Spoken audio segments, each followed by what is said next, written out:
Another man doing a fantastic job, I think we all agree, is Marco. You're all over the place, right? I watched you last night in 3 different locations. So tell us about Iran. Well, first of all, the bottom line is Iran's never going to have a nuclear weapon. And if recent events... Major developments tonight as President Trump and Secretary of State Marco Rubio deliver one of the strongest warnings yet toward Iran. During this White House briefing, the administration made it clear the United States believes Iran must never obtain a nuclear weapon. Rubio's comments come as tensions continue rising in the Middle East, while negotiations with Iran remain uncertain. But beyond foreign policy, this briefing also focused heavily on border security, deportations, and national security concerns here at home. As well, you have other options available to you if that doesn't work. But the bottom line is that we prefer the negotiated diplomatic route, and we're going to give it every chance to succeed. You know, you're giving it every chance to succeed, Mr. President. But here's the bottom line, because I keep getting asked, what is this all about? It's very simple. Iran and these people in charge of Iran can never have a nuclear weapon, and they will never have a nuclear weapon, and they most certainly will not have one as long as you're President of the United States. On that point, it's very clear. Just 2 quick things I want to touch upon. One, you touched upon the border and security. Part of securing our border is dealing with the people that are in this country unlawfully, many of whom do not want to go back to the country that they originally came from for a variety of reasons. Either we can't send them there or some judge ties us up.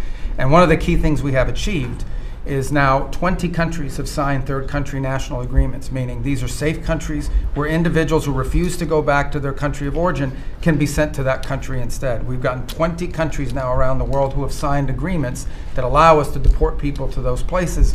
What often happens when you go to the person who's here unlawfully and say, we're going to send you to this third country, is all of a sudden they decide they'd rather go back to their home country instead.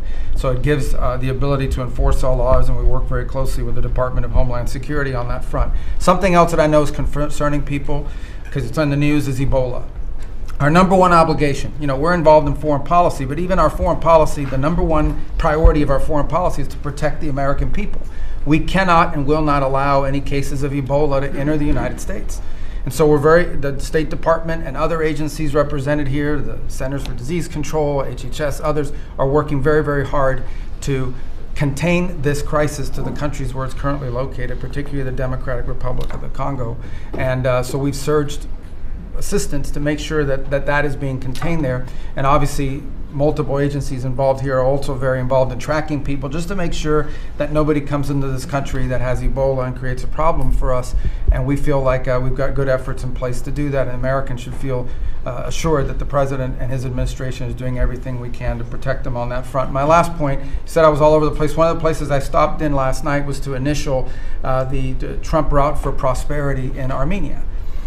This is a key linchpin of the peace deal that you were able to achieve between Armenia and Azerbaijan. Right. And in addition to that, we also signed a critical minerals MOU with them, and a strategic engagement one as well. So just a reminder of another war you helped to settle, Mr. President. But from that now we are seeing the emergence of a great new relationship with Armenia that really had grown stagnant for a very long period of time. So we're doing well on that front as well. Thank you. And could I just ask you, Cuba and Venezuela, what's going on there? Well, interesting. On Venezuela, that process continues, that 3-phase process, you know, of obviously stabilization, recovery, and transition. I would just say, just since January 3rd of this year, okay, and I think this number's right, and Chris or Doug can correct me on this, but I think over 10 million barrels of Venezuelan oil have been delivered to the United States since the 3rd of January. That industry is being professionalized for the first time ever. It's going to the benefit of the Venezuelan people. They are selling oil in the market at market rates. The money's going to an account in the United States, controlled and monitored by Treasury, audited by KPMG, and it's for the first time ever the money's not being stolen. It's going to the benefit of the Venezuelan people. Cuba's in a lot of trouble, because unfortunately for them, it's run by a bunch of incompetent communists. And being communist is bad, being an incompetent communist is like the worst.